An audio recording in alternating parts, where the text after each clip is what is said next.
Welcome to Heartmender with Brenda Ballantyne. This is the time when Brenda answers your questions, takes the mystery out of psychology, and addresses the emotional issues of daily life. Here's Brenda. Welcome back to my studio. Today I want to talk about a situation where a gentleman was talking about his cancer.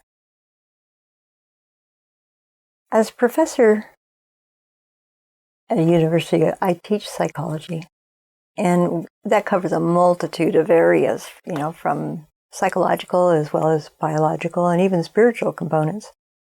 But I wanted to say today, as I'm sharing with you the story about this person I'll call Joe, he was struggling with why should he stay alive? He's in so much pain. He said it takes so much energy to fight. It takes so much energy when I'm in so much pain. I don't even know why I want to continue to live. As the doctors were, doing surgery, wanting to offer radiation and chemotherapy and all the traditional treatments of cancer, he was asking me, what do you think I should do? I need help. I need help with the emotional issues, especially since he was getting estrogen treatments to deal with keeping his testosterone lower to not feed the cancer. And he said to me, oh, Brenda, I don't know how you women do it. He goes, I'm so emotional. He goes, I cry at everything. So he has hormones going on, hormones changes that are very unfamiliar to him. He also has the grief and loss of his loved one, his wife, the grief and loss of his own body. And so the point is he's saying, I don't even really have the energy to fight this fight anymore. But I really love my daughters and my grandchildren, and they want me to live. What do I do? So as we were talking about that, I brought up the fact that we need to sometimes look at, do we have unfinished business going on in our hearts that may be feeding into that very negative energy and very costly energy, which creates disease. It's dis-ease. We're not at ease any longer. So with that, there is a quote I wanted to share with you, and it says, future medicine will be based on controlling energy in the body. When we have a lot of negative energy, it's like really irritating negative energy, it sets us up for disease. And so if we can take and control that energy by putting in positive energy through what we're thinking and what we're saying and then what we're doing, that will have a huge impact on our healing process. But when we have unforgiveness or bitterness or resentment, those are very negative forces.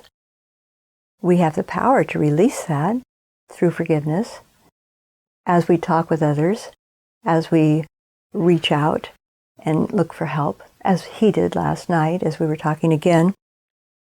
And so to understand that we will store negative energy in our cells, in our body, just like if we eat sugar and other things and we store fat, we also can store energy. And if it's negative energy and it's stored in our heart, feel like we have a broken heart. If it's stored in our mind, we have a loop going over and over and over and over about the fact that we're angry about something or resentful or bitter. But when we're struggling with all those things, our body has to react. So what's the solution? I can give you a few tips on what we can do. Number one, again, forgiveness.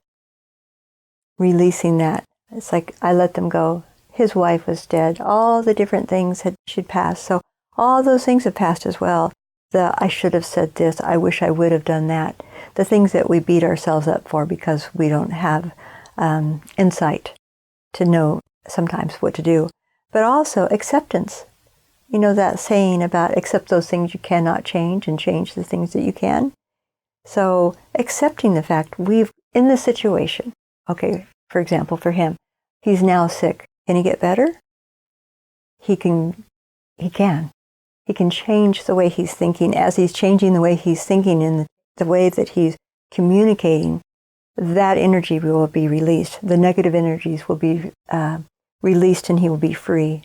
He can begin to forgive himself and forgive those others around him. In addition, his body will respond, and those negative energies that are stored in his cells can be replaced with positive energy that will begin the healing process. So, loving yourself. How do you do that? Step 1. Acknowledge the fact that maybe you're mad at yourself about something.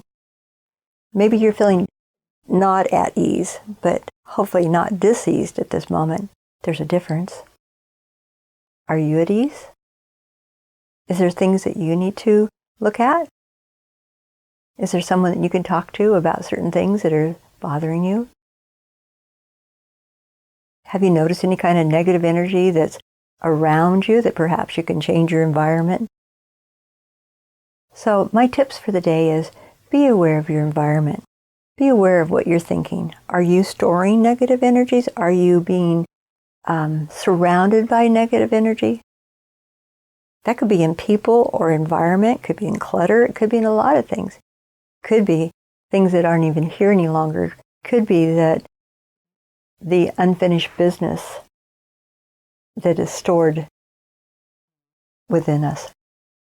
So recognizing that, ask for help. How do you do that? Reach out to somebody. Write in a journal, releasing some of that negative energy in that journal. Communications with other people is very important. And they must be people who have positive energy that will help reinforce your healing. I hope you find this helpful. Until next time, bye-bye. Brenda's books, shows, coaching access, and materials are available at brendahartmender.com.